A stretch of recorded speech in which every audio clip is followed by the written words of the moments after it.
Are lucky कि अब तो हमें स्टार्टअप्स ऐसे दिखते हैं भारत में जो यूनिकॉर्न पे यूनिकॉर्न की खबर हमें आती रहती है. We of course have the world's largest youth population और एक बूमिंग स्टार्टअप इकोसिस्टम है यहाँ जो खड़ा हो चुका है. There is a renewed focus on sustainability as well, because जैसा कि हम आपसे बात कर रहे हैं, इस समय भारत के पास एक अपॉर्चुनिटी है to mine its very own future, innovating, investing, and leading the way. But there are also challenges, whether it is to do with finding patient capital for startups or the fact that there is skilled workforce required to scale. Ladies and gentlemen, I have three brilliant speakers joining us today. I'd like to first invite on stage Ishpreet Singh Gandhi, founder of Stride Ventures and Stride One. Ishpreet is someone who is fueling India's startup ecosystem by providing innovative financial solutions to ambitious entrepreneurs. A very warm welcome to Ishpreet. Also put your hands together for Sneh R. Vaswani, co-founder and CEO of Miko. He's someone who's reimagining the future of AI-driven consumer robotics and taking Indian innovation to the global stage. A warm welcome also to Anurag Kedia, co-founder at Pilgrim, a direct-to-consumer beauty and personal care brand that's showing great growth and also scaling offline. And I'm the lucky lady who gets to speak with these very accomplished founders, and I'll be moderating.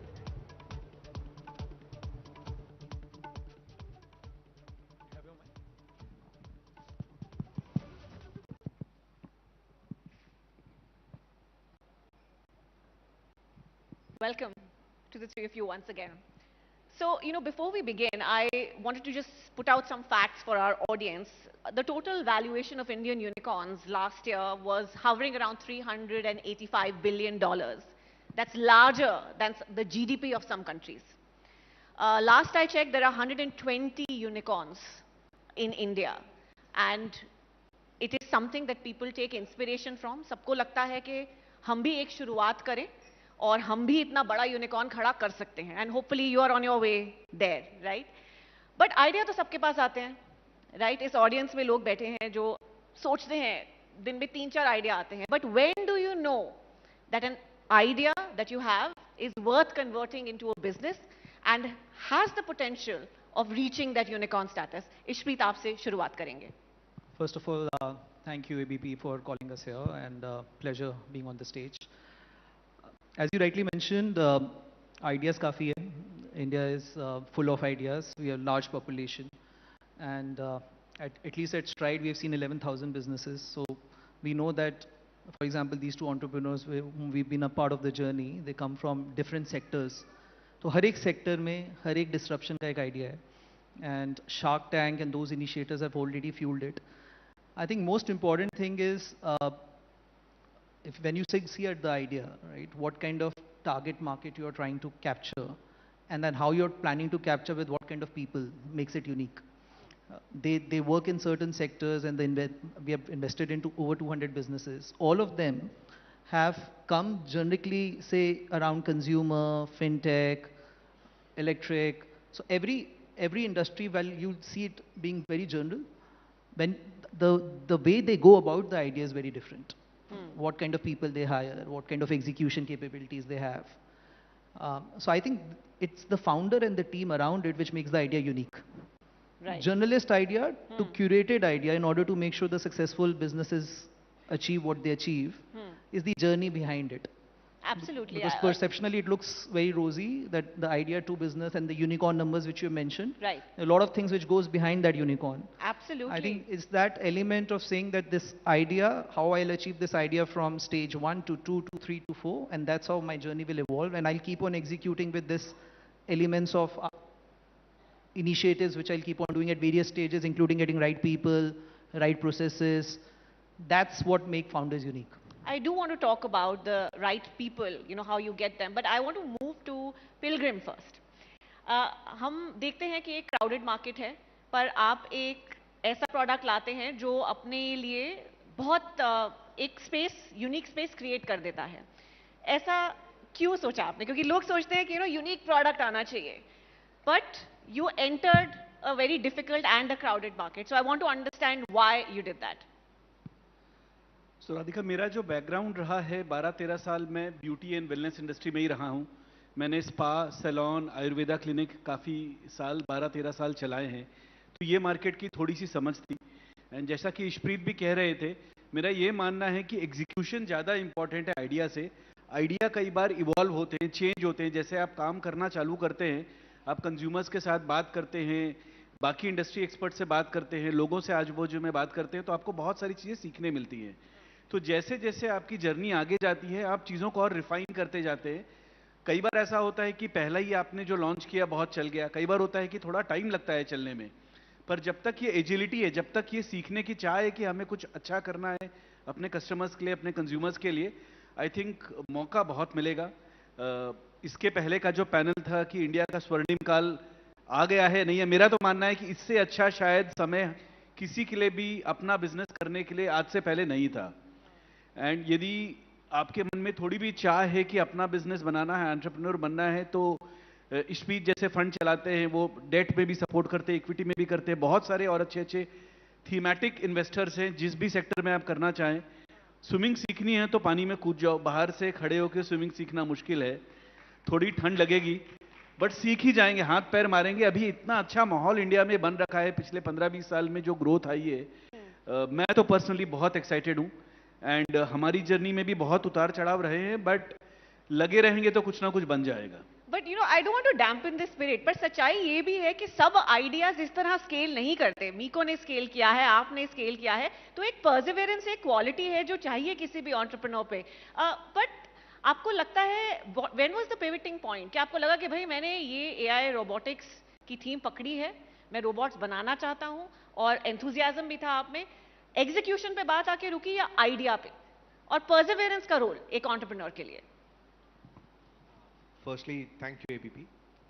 जहाँ तक हमारे journey की बात आती है, पहले 2.5 साल zero revenue, 23 product pilots, 50,000 बच्चों के साथ, and incrementally the idea got better and better. We knew, हमें पता था प्रॉब्लम कहाँ है। पेरेंट्स से हम इतना इंटरेक्ट कर चुके थे, बच्चों से इतना इंटरेक्ट कर चुके थे, हम देख रहे थे सोशल इमोशनल वेलबींग बच्चों की कम होते जा रही है, इम्पेशंस बढ़ रहा है, दोनों पेरेंट्स काम करना चालू कर रहे हैं, कम टाइम मिलता है, बच्चे को कैसे हम एंगेज करें, एडुकेट करें, और पेरेंट्स को उनके मैट्रिक्स मिले। तो इस दौरान हमारा कस्टमर पेरेंट है, हमारा यूजर बच्चा है, तो उन दोनों को की रिक्वायरमेंट्स को एड्रेस करते हुए एक प्रोडक्ट प्लेटफॉर्म को इवॉल्व करते हुए बनाना, आई थिंक मीको की जर्नी, जैसी कंपनी ऐसी आप बोल नहीं सकते कि ऐसी कंपनी यूएस में है, जापान में है, तो हम इसको उठा के ऐसे कुछ हम कर रहे हैं, ऐसा कुछ नहीं है। तो मीको की जर्नी में हर पॉइंट, हम हर आगे अगले 2-3 सालों में जो भी हम प्लान कर रहे हैं, हम उसको डेटा के साथ, प्रीवियस इनसाइट्स के साथ हम लेके उसको आगे बढ़ रहे हैं, with full honesty, sincerity and resilience. That is the only way. I think idea beyond a point खाली एग्जीक्यूशन मैटर करता है। I just wanted to support Sneh, बड़ा modestly he has put across what he has done. But 2013 में IIT Bombay से pass out हुआ, 2015 you started, and for the first 2 years zero revenue. India में robot बना के last year इन्होंने 300 करोड़ की cell की है। Wonderful. So and he did it with 1/10 of his salary. जो लास्ट सैलरी छोड़ के गया था, उसके the salary which he was till 3 years back. I don't want to mention that even, but it was at 1/10 of his salary, 3 years, zero revenue. He could have gone back, said कि मैं job करूँगा, 4-5 करोड़ कमाऊँगा साल का, और professional career में रहूँगा। He was one of the resilient founders who was around saying कि मैं कोई करना है और ये करके रहूँगा। तो देखिए कितना बिलीव चाहिए आइडिया में। और and you know the fact that काफी एंटरप्रेन्योर्स ये भी कहते हैं कि पेशेंट कैपिटल मिलना मुश्किल है, जो लोग इंतजार करने के लिए रेडी हों। आपको वैसा सपोर्ट मिला है, ये अच्छी बात है। बट इशप्रीत, आपसे जानना चाहूंगी कि पेशेंट कैपिटल में आप कितना बिलीव करते हैं? You know, you are someone who support startups from early stages, जैसे आपने मीको को सपोर्ट किया है फॉर एग्जाम्पल। काफी इन्वेस्टर्स नहीं करते, it's a time of you know quick returns. So patient capital की definition राधिका बड़ी varied है. Actually, I come from a small business background myself. When I entered the industry, because I am practically kind of a founder myself, so I relate with those challenges. तो हमें लगा कि date की use case ज़्यादा है। जैसे स्ने sells lot of his robots in US, तो सीजनल रिक्वायरमेंट होती है, तो सीजनल रिक्वायरमेंट में क्यों ये अपनी इक्विटी डाइल्यूशन करे, उनके लिए एक स्ट्रक्चर क्यों नहीं क्रिएट कर सकते जहाँ पे we do date when he requires and then that's season की अमेजोन को देना है, किसी क्लाइंट को देना है, 6 महीने लगेंगे, जनवरी बॉक्सिंग डे पे सेल होगी, जनवरी में पैसा आएगा. तो I think we tried understanding the use cases of businesses and I think that's where we found an opportunity कि patient capital is just a word, it's about founder capital. क्या उस बिजनेस को किस टाइप की capital चाहिए और वो capital आप दे सकते हो कि नहीं दे सकते. एंड वी ट्राइड कस्टमाइजिंग, फिर हमने डेट के साथ इक्विटी भी किया इस बिजनेस में. I think it's about understanding founder in their journey is what capital is. जो इन्वेस्टर वो समझता है और वो फाउंडर्स रेजिलिएंट फाउंडर है, उनको बैक करना है. I think whether it's 2-year investment or a 10-year investment, I'm sure in his cap table also there are a lot of investors जिनकी fund life खत्म हो गई. 5-7 साल का फंड तो खत्म हो गया, बट उन्होंने कहा ये फाउंडर इतना अच्छा है कि मैं उसको नए फंड से भी बैक करूंगा. तो पेशेंस कैपिटल थी नहीं, वो बन गई. So it's about that journey of how an investor view as a founder. I think that's a great point. It's about the founder. Anurag, आपसे ये जानना चाहूंगी कि there are a lot of young entrepreneurs probably watching us. जब किसी investor को pitch करने जाएं, through your journey, what are some of the mistakes you made and you learned from? So, क्योंकि मैं तो इन्वेस्टर्स के साथ अब करीब 20 साल से काम कर रहा हूँ, तो बहुत सारी गलतियाँ की और बहुत सारी चीज़ें सीखी हैं. बट एक जो दो बड़ी सीख रही है मेरे साथ कि एक कोई भी जब अर्ली स्टेज में कोई फाउंडर किसी इन्वेस्टर से बात कर रहा होता है, तो एक ऑनेस्टी, एक इंटीग्रिटी के ऊपर, क्योंकि ये नया रिलेशन होता है, ऐसा नहीं है कि इन्वेस्टर आपको 5 साल 10 साल से जान रहे हैं. तो सबसे पहले तो वो चाहते हैं कि यार ये आदमी ईमानदारी से बात कर रहा है क्या, बिजनेस में उतार चढ़ाव आएंगे, तो जब ऐसे मौके आते हैं तो क्या ये खराब news, will he share the bad news also with me, या वो छुपाने की कोशिश करेगा. तो एक वो ट्रांसपेरेंसी, ऑथेंटिसिटी, जो भी आप बोलना चाहें कि इस आदमी के ऊपर मैं भरोसा कर सकता हूं कि नहीं. तो एज अ फाउंडर बहुत जरूरी होता है कि कई बार हम अपना अच्छा इंप्रेशन डालने के चक्कर में कई बार चीजें कुछ छुपाने की कोशिश करते हैं, जो मेरा मानना है कि बहुत बैकफायर करती है. बहुत इंपॉर्टेंट है कि अच्छा बुरा जो भी है सामने आप रख दे. इन्वेस्टर्स भी सीजनड और मैच्योर हैं, उन्होंने भी लाइफ देखी हुई है, उन्हें पता है कि कुछ अच्छा होगा कुछ बुरा होगा. खासकर यदि आप अर्ली स्टेज फाउंडर हैं, तब तो हो ही नहीं सकता है कि बिजनेस में सारी चीजें अच्छी हों. तो इसमें जो भी अच्छा है बुरा है सब कुछ ओपनली बताना, बिजनेस में रिस्क क्या है, चैलेंजेस क्या है, अपॉर्चुनिटीज क्या है, सब कुछ एक ईमानदारी से सामने रख पाना. एंड जैसे जैसे बिजनेस प्रोग्रेस कर रहा है एक रेगुलर अपडेट देना, जो भी आप फ्रीक्वेंसी तय करते हैं कि भाई ये अच्छा हुआ है, ये बुरा हुआ है, हम ये चाहते हैं और इसमें आपकी मदद चाहिए. बिकॉज जब इन्वेस्टर आपके साथ जुड़ जाते हैं तो उनका भी स्किन इन द गेम है, वो भी चाहते हैं कि आप अच्छा करें. तो उनको आप बताएं कि क्या हमें मदद चाहिए अलग अलग चीजों के लिए. कभी हो सकता है इंट्रोडक्शन चाहिए हो, कभी हो सकता है किसी से हेल्प चाहिए हो कैपिटल के लिए, कभी हो सकता है बैंक लोन चाहिए हो, कभी हो सकता है मैन्युफैक्चरिंग में कुछ हेल्प चाहिए हो. So an open and honest relationship with your Yes, investors. नहीं, yes. आपने अभी रिसेंटली एक राउंड क्लोज किया है फंडिंग का. कंपेयर दिस राउंड टू से your early stage pitches, and आपको डिफरेंस दिखता है किस तरह से इन्वेस्टर्स व्यू करते हैं? आई थिंक हमारे अर्ली स्टेजेस में मैंने शायद 500 इन्वेस्टर्स को पिच किया होगा और ना सुना होगा. और उन्होंने बोला जब तुम्हारा रोबोट बन जाए तब बताना, जब पहला इनवॉइस रेस कर लोगे तब बात करते हैं. I'm sure people would have laughed on you. हाँ, अरे बहुत, मैं तो उन किस्सों पे तो जा भी नहीं रहा. एंड आप सुना सकते हैं वो किसे हमें. so but I think across every investor जो मीको में आए हैं आज तक, and I'll be very honest कि we probably एक फ्रंटियर टेक कंपनी, हम deep tech company, consumer tech company की जो ब्रांड भी है और बैक एंड टेक्नोलॉजी भी, हेवी टेक्नोलॉजी खुद का बना रहे हैं. ये डुअल कॉम्बिनेशन के समझने वाले बहुत कम इन्वेस्टर्स हैं और सारे हमारे कैप टेबल में थैंकफुली हैं अच्छे से. एंड इस पूरे जर्नी में हमें इक्विटी कम डेट, जो स्ट्राइड ने जिस तरीके से सपोर्ट किया है, एक कॉमन पैटर्न मैंने ऑब्जर्व किया है सभी इन्वेस्टर्स में. वो कॉमन पैटर्न यही रहा है कि वो सभी का प्रीवियसली कोई एंटरप्रेन्योरल कुछ एक बैकग्राउंड था जिससे वो रिलेट कर पाए थे कि हाँ ये इस रास्ते में जा रहे हैं. उन्होंने शायद पास्ट में कभी कोई बिजनेस रन किया है, they can relate to the challenges. जैसे इन्होंने थोड़ी देर पहले बताया था, मोस्ट वेंचर डेट फर्म्स, अगर आप देखोगे आपके पास बैंक में जितना कैश है उसका एक सर्टेन एक्सपोजर वो लेंगे and they will support you. उनकी भी एक risk planning and risk thesis रहती है.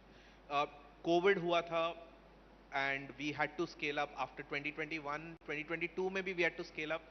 Capital कम था हमारे पास and they immediately approved a 100 CR line to us क्योंकि season आ रहा था, requirement थी, and I explained कि ये channels हैं, यहाँ ऐसे sell through होगा, इतना sensitivity analysis plan किया.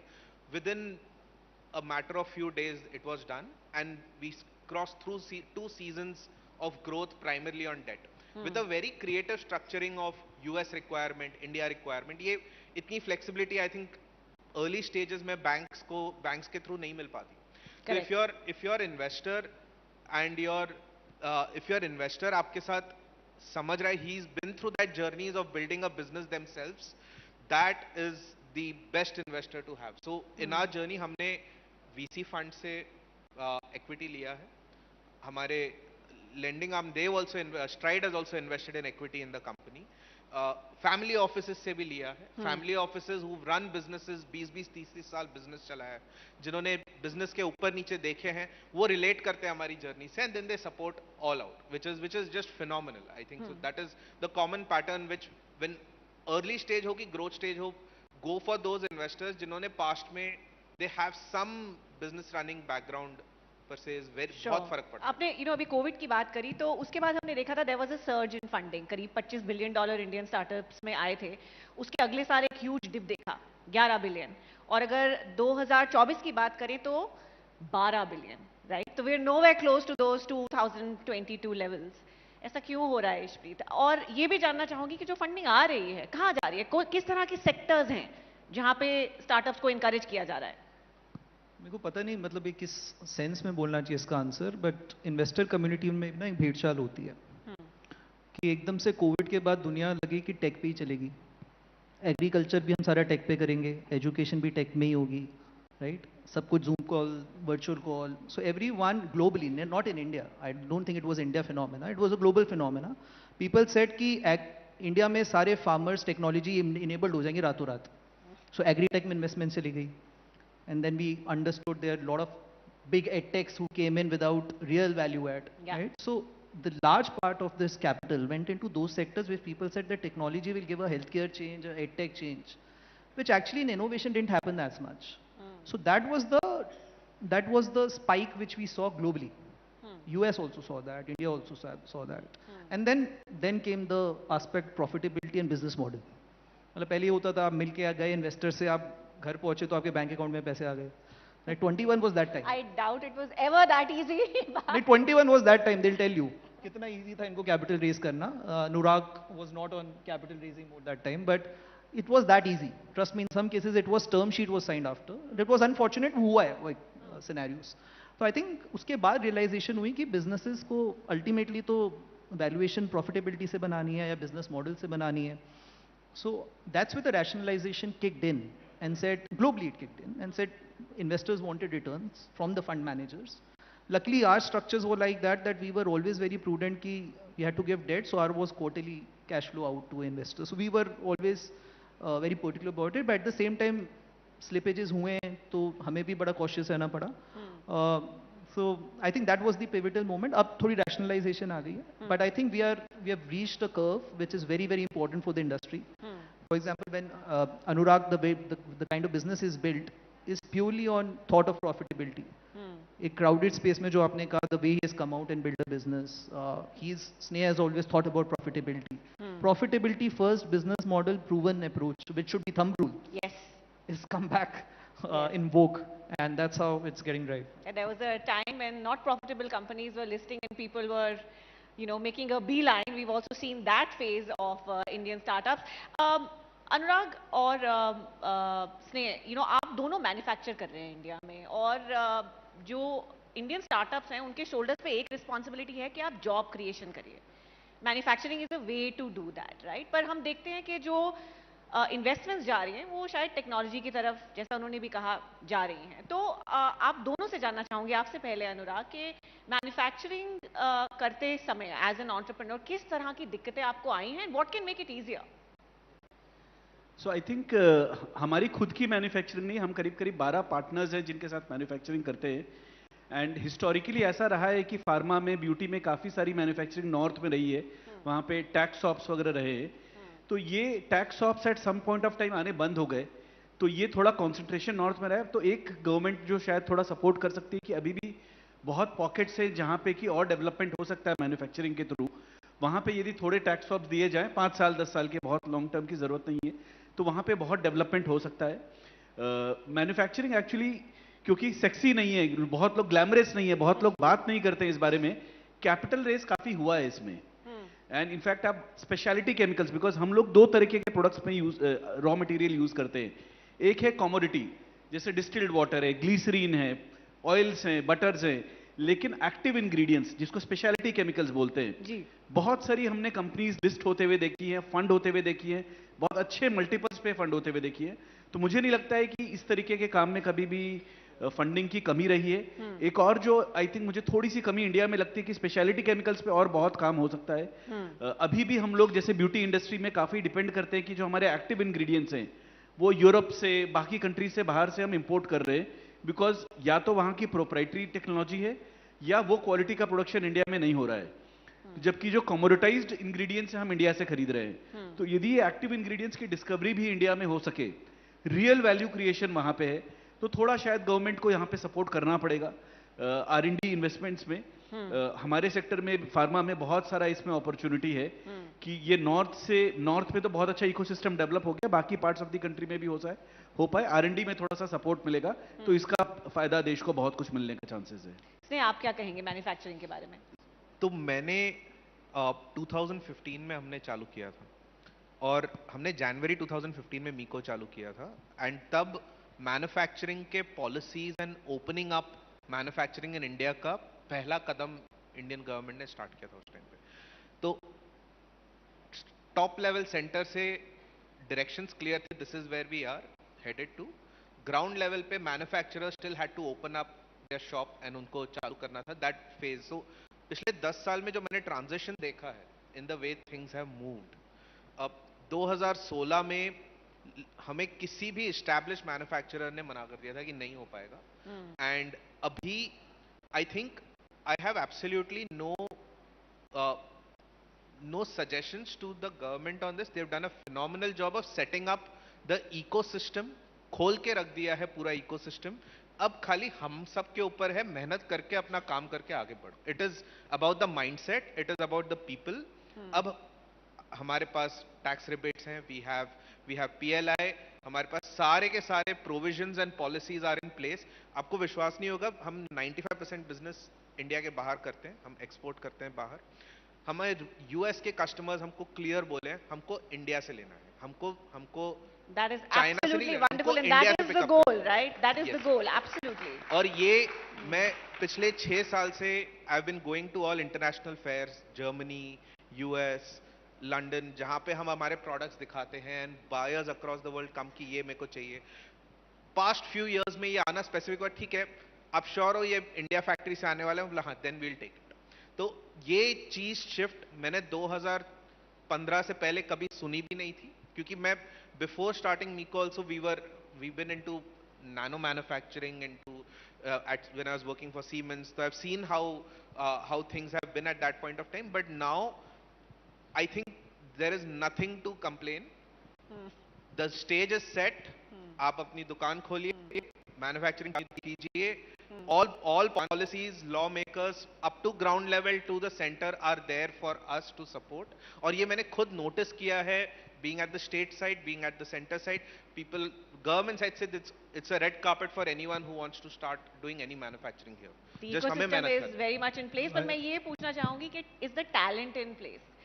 Before I come to that, I think I'll echo his thoughts. अगर कोई इधर स्टार्टअप चालू करना चाहता है, हमने अभी DPIIT के साथ एक एग्रीमेंट साइन किया है. We were today in the morning talking about some Maharashtra innovation with the government. I think it's the best time. Startups and startup concentration in India is amazing. Yeah. Government really wants to make it happen. और enablements आए हैं. And he's met all the ministers also to get things done. I remember he's going and meeting all the people, making them understand product ले जाके.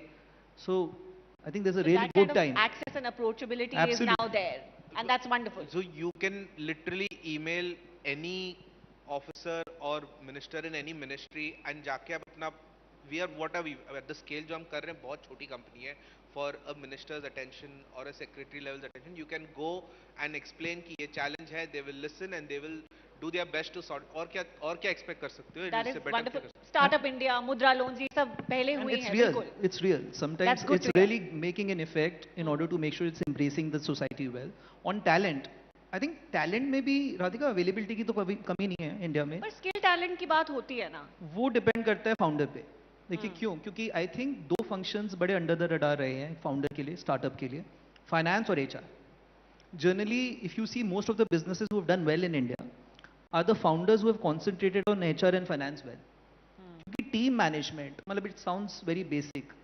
I learned a lot of things from Shumantu here sitting. We were talking about the other things. But team management is so is spoken about कि ज़रूरी होता है. But it's not human. A lot of people as founders are not able to relate with people. उनको लगता है हमें product पता है, हमें पता है कैसे करना है, तुम चलो हमारे साथ, बट कोई गाइडेंस नहीं है, कोई टाइम स्पेंड नहीं कर रहे. The reason why they're successful, they have thought through their management. His co-founders have been co-founders since day one. His co-founders and his team, I've seen day one, very sharp.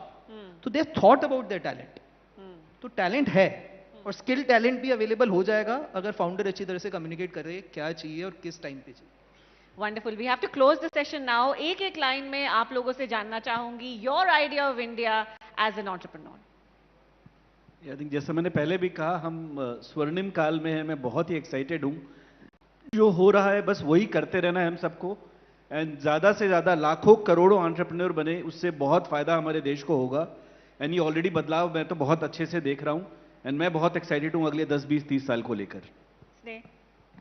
हम 2027 में हम सब forecast देख रहे कि India third most largest economy बन जाएगी. From 5th to 3rd का जो ग्रोथ हम देख रहे हैं. एंड आई फील अगर हम सब इस इकोसिस्टम में साथ में लग के काम करें, आज 1.5 लाख स्टार्टअप्स हैं, वो नंबर अगर 10 लाख स्टार्टअप्स हो जाते हैं, पूरे इकोसिस्टम की वो मैच्योरिटी हो जाएगी, that India will probably surpass US and China in terms of startup ecosystem and the kind of innovations India से निकल के आ सकते हैं. Wonderful. Final word to you, Ishpreet. Idea of India. Idea of India, मैं आपको ये एक the bottom line at the end is कि हमने आखिरी 6-7 साल में कुछ 8-10 हज़ार करोड़ कमिट किए हैं, 10,000 करोड़ के आसपास. हम हर साल 8-10 हज़ार करोड़ कमिट करना चाहते हैं, and that's the thought lot of investors carry. So investors are ready, ecosystem is ready, government is ready to support. Best time to start the business in India. That's about it. The best time is now. Yes. Thank you so much, the three of you, for joining us and taking us through your journeys. I'd like to request Sumanta Datta, our CEO, to please join us and felicitate our wonderful guests, and also requesting Dr. Rajiv Gupta, Director Marketing, Sharda University. If you're in the hall, sir, please join us in this felicitation ceremony.